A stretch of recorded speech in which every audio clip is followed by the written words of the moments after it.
Hi guys, right, we're going to carry on with The Wizards of Once by Cressida Cowell. We left Tsar, Wish and Bodkin all flying through the Badwoods on a door, and they were heading for the Iron Warrior Fort. We're looking at part 2 now, which is Making Amends. Tsar and the Sprites and the Snowcats and Caliburn and Wish and Bodkin were lying in the undergrowth in front of Iron Warrior Fort. They had a problem. Breaking out of a heavily armed warrior fort with 7 ditches and 13 watchtowers is hard enough, but breaking in is virtually impossible. And it is made even harder if you're accompanied by a wizard with a witch stane and a band of snowcats and sprites. They could see the sentries on the battlements, pacing nervously up, down, constantly straining to see what was out there in the forest. They had abandoned the door in the cover of the forest, for a flying door is rather conspicuous, and then Wish led them round to the stable entrance, which was where she had sneaked out in the first place. The doors there were always opening and closing, with hunting parties going out and returning. Tsar got the sprites to cover them with weather spells and invisibility spells so that they could sneak up on the entrance without being seen. This will only work until we get inside the fort. Tiffinstorm's magic will not work in there, warned Tiffinstorm. There is too much iron. Stop worrying, everyone, said Tsar confidently. I've broken into more forts than you've had hot dinners. It took a while for the little party of snowcats, sprites, Tsar, Bodkin and Wish to manoeuvre themselves into position underneath the drawbridge. And then the plan worked beautifully, at first. Tsar and Wish and Bodkin and the snowcats stole invisibly into the fort under the cloak of Ariel and Tiffinstorm's spells. It wasn't until they were a good way into the stable yard that it was clear that the spells were being affected by the sheer amount of iron surrounding them. To Tsar's horror, he could see his feet below him, slowly becoming visible. Wish and Bodkin were even more obviously there already, although Bodkin was materialising the other way round, and for a second he was just a ghoulishly floating torso. But if they could make it to the next building, thought Tsar in a panic, maybe they could hide in the shadows there. Run, he whispered, run! Too late. A sentry had turned to see the bottom half of a gradually becoming visible snowcat bounding across Queen Sycorax's stable yard. Magic! Roared the sentry. They were discovered. Wish had to make up an entirely new plan right there on the spot. Help! Cried Wish, who was now entirely visible. Help! Help! Help! Over here! Wizard attack! The warrior guards turned, and there was Sycorax's weird little daughter, pointing at a wizard with 3 furious snowcats and a cloud of buzzing sprites. Wizard attack! Cried the guards. Sound the alarm! The wizards don't often attack the warriors for obvious reasons, but warriors nonetheless are always ready for any kind of attack. Ready in a manner that you could almost call overkill. From all over came the thunderous sound of clattering armour and the clanking of swords and the stamping of ironclad feet as the soldiers of Queen Sycorax leaped into action. The attack is in the 3rd quarter! Backup is needed! Roared the guards, who had already surrounded them, swords and spears at the ready.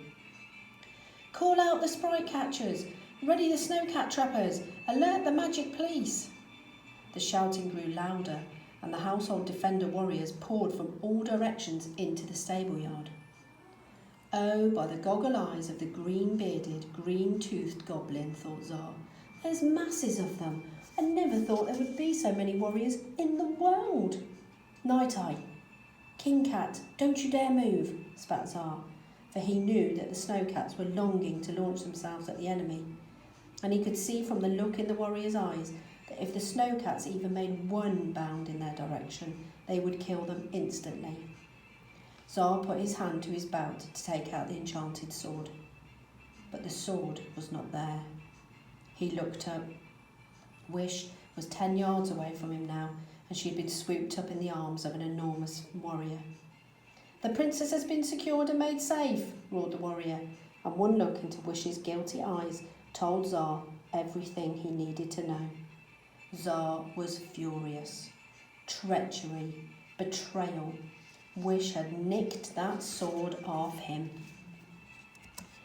He had fallen into the trap of trusting an enemy, and just when he had relaxed and let his guard down, thinking Wish was on his side, she had the sheer cheek to steal it off him when he wasn't looking. Tsar conveniently forgot, of course, that he himself had done exactly the same thing only a couple of hours earlier. Wizards are very good at cursing. It was a habit that they had caught from the Druids, who used it as a way of attacking the enemy. So Tsar cursed now, and he cursed loud and long. "You treacherous, shrimpy burglar of a warrior," yelled Tsar. "My father was right about you guys. You're traitors and liars, and you, Wish, are as wicked as your repellent, magic-hating murderer of a she-devil mother." "He insulted the Queen and he's going for his weapon," cried the chief guard. "Archers, eliminate him." The archers at the back of the warriors' rank raised their bows, all in time with each other, with exquisite precision. They were all so well trained it would have been a pleasure to admire their timing, if they were not just about to kill you. "No!" shouted Wish from the arms of the warrior who was carrying her. "He's not armed! Don't you dare kill any of them, or I will tell my mother." Now, the warriors were not above killing an unarmed wizard. In fact, they did it quite a lot when Sycorax wasn't looking. But they were, to a man and a woman, absolutely petrified of their queen.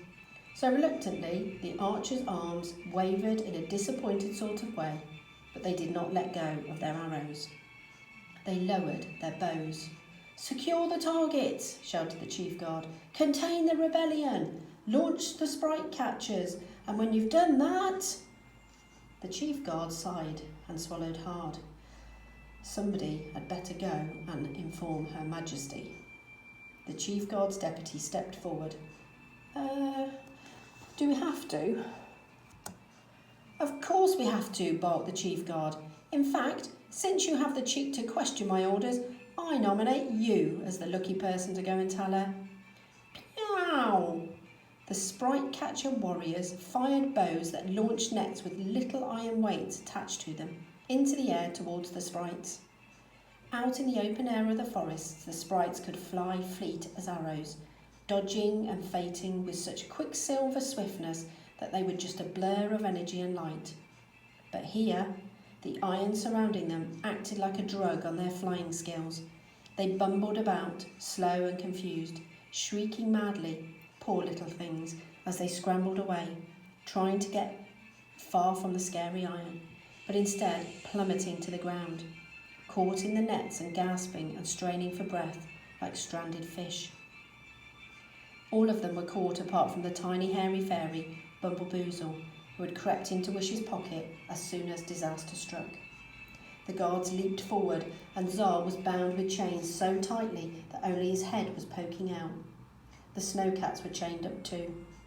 "Turnips in tin cans!" roared Tsar, bright red with anger, and that was how Sycorax saw him, when she first swept into the stable yard a little time later, to find a bundle of chains with a wizard boy's head poking out of it, screaming insults at her troops.